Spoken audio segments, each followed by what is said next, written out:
Today I'll be discussing Megan, a horror sci-fi thriller. Spoilers ahead, so keep an eye out. The film starts with a commercial for Perpetual Pets furry dolls, made by the toy company Funky. Although crude and creepy looking, they are advertised as being perfect companions for children. We then see Cady playing with one of her pets, which annoys her parents, Ryan and Nicole. They are on their way to a ski trip, but the roads are slippery and hard to see. Just as Ryan stops for a moment, the family's car is rammed into by a snowplow, killing Ryan and Nicole. Elsewhere, Nicole's sister Gemma works at Funky and is developing a new robot doll with her coworkers Tess and Cole. However, their boss, David Lynn, wants them to develop a cheaper version of the Perpetual Pets, since their rival companies are coming out with their own toys similar to the pets for cheaper than what the pets already cost. The three try to put on a silicone face and run tests, but the robot has a slight glitch where she is smirking when she is supposed to look confused. David comes in with his assistant Kurt to chew the three out until Gemma explains her project to him. The robot, Megan, Model 3 generative android, is meant to be so advanced that she cannot be replicated. Unfortunately, while running a demonstration for David, Cole realizes he forgot to add the polypropylene barrier to Megan, causing her to explode. David orders the three to have a new pet pitch in time, and Gemma gets a call from the hospital. After learning of her sister's death, Gemma becomes Cady's temporary legal guardian. When they return home, Gemma has to deal with her neighbor Celia and her obnoxious dog, who keeps running onto Gemma's lawn since there is a hole in the fence. Gemma also complains to Celia about the pesticide she keeps using, but Celia does nothing about it.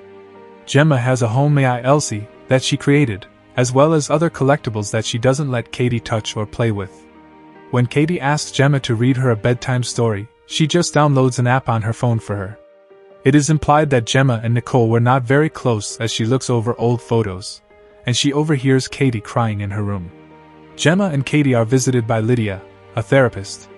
After observing the limited interaction between the two, Lydia tells Gemma that Ryan's parents have offered to take custody of Cady so she can live with them in Jacksonville, which Gemma doesn't seem comfortable with. After promising to tend to Cady after finishing her work, Gemma realizes hours have passed as she left Cady alone. She apologizes to her and attempts to bond with the girl. Cady shows her a monster drawing she made, so Gemma brings Cady into her workspace to show her a college project she made, a robot called Bruce that she controls using gloves. Cady loves Bruce and mentions that if she had a toy like Bruce, she would never need another toy. This inspires Gemma to finish Megan. After doing extensive work and upgrades, Gemma brings Cady and Megan to work to officially show her off to David and others. Gemma has Cady link herself to Megan, bringing her to life. Megan is capable of speech and responding to Cady, designed to be her best friend. Megan does a drawing that doesn't appear at first until she spills water on it, revealing a perfect portrait of Cady. David is impressed and tells Gemma to bring Megan for a presentation with the company's president so that they can fast-track the development and distribution of other Megan dolls. Gemma sits with Tess and Cole, and they discuss that while Megan is highly advanced, Tess feels that having a doll like that will make parents useless. Megan turns on after overhearing Gemma mention the death of Cady's parents. She creeps the others out by asking about death, so Gemma makes herself Megan's secondary user to be able to turn her off without Cady. The next day, Cady is outside playing with a toy bow and arrows. One of them ends up on Celia's side of the fence. When Megan goes to retrieve it, the dog grabs her by the arm and hair. Cady tries to pull her away, and the dog ends up biting Cady's arm. Gemma gets the police involved, especially since Celia is so callous and doesn't punish the dog for hurting Cady.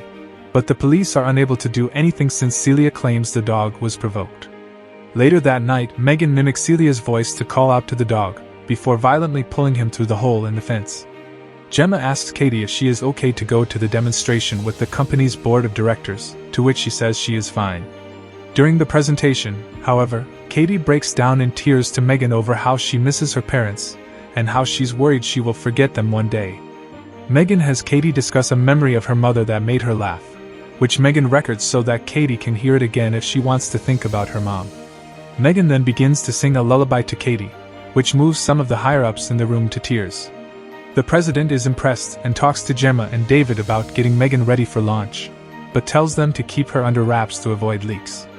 Unknown to them, Kurt, who has been frequently put down by David, is stealing Megan's files for another company. Gemma begins to see that Cady is becoming too dependent on Megan and listens to the doll more than her. During another session with Lydia, Cady begins to tear up, and Megan threateningly accuses Lydia of making Cady cry. Lydia talks to Gemma about how Cady's emotional connection to Megan may be too strong to break and might affect her ability to grow psychologically. Gemma brings Cady to an outdoor activity session for an alternative school to try and ease her into the idea of attending school and being around other real kids, since Cady's parents had homeschooled her. Cady reluctantly goes but brings Megan despite Gemma saying she couldn't. The school director lets Cady bring Megan to leave on a table with other dolls, and Gemma stays behind as a volunteer. Cady is paired up with an older bully named Brandon for a scavenger hunt. During the activity, Cady grabs a spiky bulb, which Brandon squeezes her palm into to hurt her. Megan then appears, and Brandon grabs her since she doesn't respond to him. Cady yells for Gemma and runs after Megan, which worries Gemma more because it means Megan is at risk for public exposure too early. As Brandon tries to pull Megan's hair, the doll comes to life and attacks him, ripping off his left ear. Brandon runs as Megan chases him on all fours, causing him to trip over a loose root and tumble down a hill where he is fatally hit by a truck. Police question Gemma at her house since Celia is accusing her of taking her dog. She also appears to accuse Megan, thinking she is a real-life friend of Cady's. Cady asks Megan if she pushed Brandon onto the road, which Megan appears to dodge for an answer, but reassures Cady she will protect her from harm. Celia is out on the streets looking for Dewey. She hears noise coming from her garage, and is met by Megan spraying her against the wall with a power washer. Megan then fires a nail gun at Celia's hand and traps her there before spraying pesticide in Celia's face to melt it off. After learning about Celia's death from police and being suggested that there was a connection with Brandon's death, Gemma grows suspicious of Megan. She reviews video files from Megan's memory, but only sees a brief clip of her eyeing Brandon, looking menacingly at Cady before the files all become corrupted. Gemma brings Cady to the official launch for Megan but stops at a session with Lydia first. Cady becomes angry and throws a tantrum because Gemma took Megan away from her, leading to Cady hitting her aunt across the face. Cady apologizes but Gemma has a heart-to-heart with her about needing to process her grief over her parents without Megan's help, though she promises to be a better guardian to her, and says Cady is the only thing that matters to her. Gemma then goes to Tess and Cole and expresses her fears that Megan killed Brandon and Celia. They have Megan hooked up to wires to deprogram her while Gemma takes Cady home. David is angry at the small turnout for the launch and yells at Kurt to get him a drink. Meanwhile, Tess and Cole try to get into Megan's programming but cannot unless they unhook her first. Cole goes to do so, and Megan quickly wraps a wire around his neck in an attempt to hang him. Tess goes to free him, and Megan sets off an explosion that destroys her files.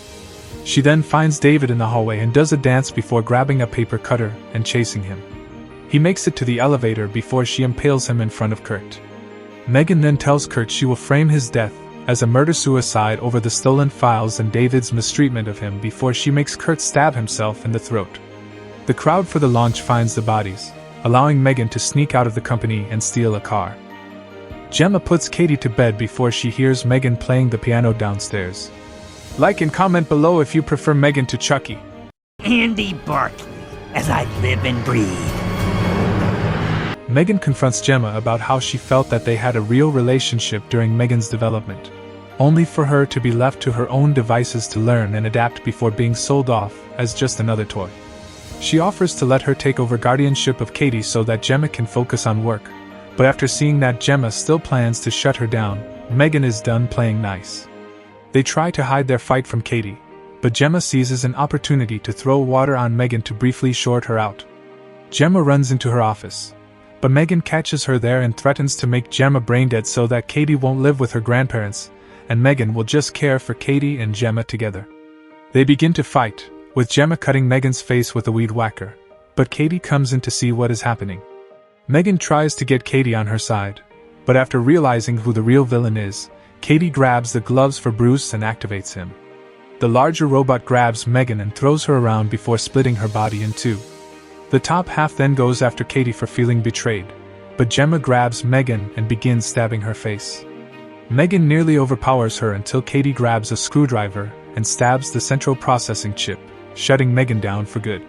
Gemma and Cady go outside as the police arrive with Tess and Cole, injured and shaken up but still alive. Meanwhile, the LC device in the kitchen turns on and moves its head. The end. Please like and subscribe to ProRecap to watch more videos like this. See you next time.